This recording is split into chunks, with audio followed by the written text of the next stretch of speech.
नमस्कार। आज की इस चर्चा में हम पूरी एनर्जी के साथ एक ऐसे टॉपिक को कवर करने वाले हैं जिसने सदियों से दिलों और दिमाग में एक बिल्कुल गलत छवि बना रखी है। आज हम इतिहास के सबसे बड़े एनाटॉमिकल मिथ्स में से एक को पूरी तरह से तोड़ने वाले हैं। चलिए शुरू करते हैं और सच्चाई को सामने लाते हैं। ओके, तो सीधे इसमें डाइव इन करते हैं। देखिए, यहाँ कैसा कॉन्ट्रास्ट है। एक तरफ है हमारा कल्चरल मिथ जो फिल्मों और पुरानी सोच से निकल कर आया है। वो कहते हैं ना कि हाइमेन एक फिजिकल सील है या वर्जिनिटी का एक अल्टीमेट सबूत है। और दूसरी तरफ है मेडिकल फैक्ट। असली मेडिकल फैक्ट ये है कि हाइमेन एक बहुत ही डायनामिक और इलास्टिक मेम्ब्रेन है। ये बायोलॉजिकल रियलिटी उस पुरानी सिनेमैटिक सोच से बिल्कुल अलग है। तो इस रीजन की स्ट्रिक्ट बायोलॉजी आखिर कहती क्या है? आइए इस पर नजर डालते हैं। बेसिकली हाइमेन वेजाइनल ओपनिंग के ठीक अंदर मौजूद एक पतली सी म्यूकस मेम्ब्रेन होती है और ये इलास्टिक फाइबर से बनी होती है। ये और कुछ नहीं बल्कि फीटल डेवलपमेंट यानी जब माँ के पेट में शरीर बन रहा होता है ना, उस वक्त का बचा हुआ एक छोटा सा हिस्सा मात्र है। और सबसे अहम बात यह है कि इसकी बनावट, उम्र, ईस्ट्रोजन लेवल्स और हर इंसान के हिसाब से बिल्कुल अलग अलग होती है। इसका कोई एक स्टैंडर्ड आकार तो होता ही नहीं है। एक बहुत बड़ा मिसकंसेप्शन ये भी है कि ये मेम्ब्रेन पूरी तरह से बंद होती है। एक्चुअली पूरी तरह से बंद टिश्यू होना एक रेयर मेडिकल अनोमली है जो 1000 में से शायद किसी एक को होती है। हमारी बॉडी नेचुरली इस तरह डिजाइन हुई है कि मेंस्ट्रुएशन के लिए यानी पीरियड्स के ब्लड को बाहर आने के लिए एक पाथवे मिल सके, इसलिए ये कंप्लीटली ब्लॉक नहीं करती। अब हम बात करेंगे इनके अलग अलग शेप्स के बारे में, क्योंकि ह्यूमन एनाटॉमी सच में बड़ी कमाल की और डाइवर्स होती है। देखिए कितनी वैरायटी है इन नॉर्मल एनाटॉमिकल फॉर्मेशंस में। जैसे एन्युलर, एक डोनट के आकार का होता है जो ज्यादातर छोटे बच्चों में मिलता है।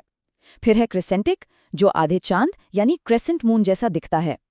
सेप्टेट में क्या होता है कि बीच में एक एक्स्ट्रा टिश्यू का बैंड होता है जिससे 2 छोटी ओपनिंग्स बन जाती हैं। क्रिब्रिफॉर्म तो एक छलनी की तरह होता है जिसमें छोटे छोटे कई होल्स होते हैं।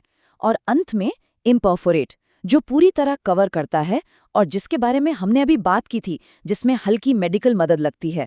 ये सभी वेरिएशंस बिल्कुल नॉर्मल हैं। और हाँ, यहाँ एक छोटी सी बट इम्पॉर्टेंट डिटेल और है। चाइल्ड बर्थ जैसी बड़ी लाइफ इवेंट के बाद भी ये नेचुरल एनाटॉमिकल वेरिएशंस पूरी तरह गायब नहीं होते। कुछ छोटे टिश्यू रेमिनेंट्स बच जाते हैं जिन्हें कैरुंकुले कहा जाता है। ये बिल्कुल एक नेचुरल स्थिति है। तो एनाटॉमी से हटकर अगर देखा जाए तो रोजमर्रा की ऐसी कौन सी चीजें हैं जो इस इलास्टिसिटी पर असर डालती हैं?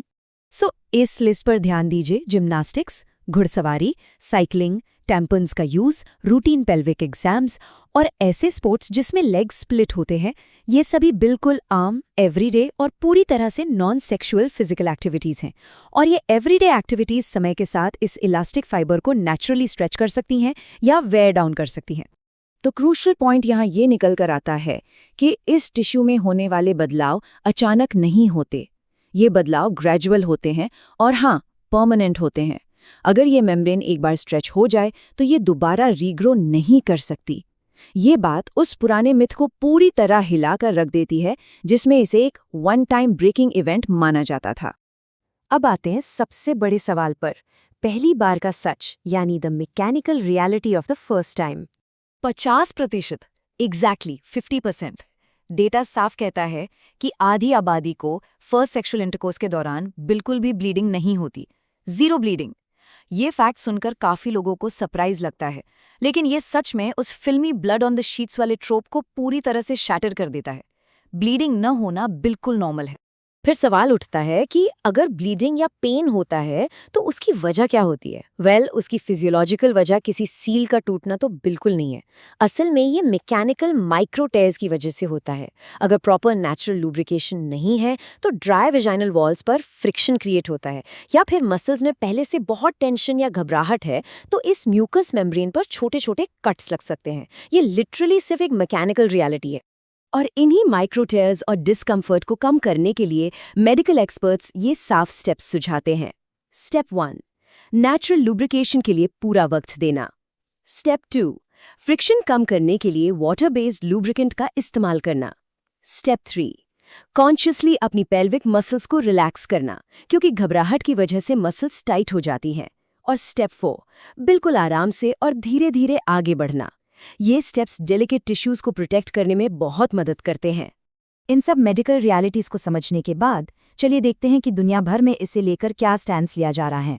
यहाँ ध्यान देने वाली बात है कि the international federation of paediatric and adolescent gynaecology और इन जैसी कई बड़ी हेल्थ ऑर्गेनाइजेशंस का स्टैंस एकदम क्लियर है। उनका साफ मानना है कि किसी की भी सेक्सुअल हिस्ट्री चेक करने के लिए हाइमन एग्जामिन करने का कोई वैलिड मेडिकल आधार या इंडिकेशन है ही नहीं। ये प्रोसेस पूरी तरह से अवैज्ञानिक है। इस चीज को माइंड में रखना बहुत जरूरी है कि किसी भी फिजिकल एग्जामिनेशन पर निर्भर रहना, चाहे वो लीगल सबूत के लिए हो या सोशल, पूरी तरह से गलत है। सच तो ये है कि यहाँ तक कि उन केसेस में जहाँ सेक्सुअल अब्यूज एक्चुअली प्रूव हो चुका होता है, मेजॉरिटी लोगों में इंजरी के कोई एनाटॉमिकल साइंस होते ही नहीं हैं। तो फिजिकल एग्जामिनेशन से वर्जिनिटी प्रूव करना असंभव है।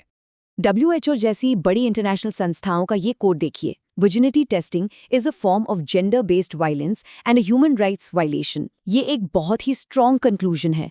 ये क्लियरली हाईलाइट करता है कि मेडिकल और लीगल असेसमेंट से virginity शब्द को परमानेंटली हटाने की कितनी सख्त और अर्जेंट जरूरत है। तो अंत में सब कुछ समझने के बाद एक बड़ा सवाल उठता है।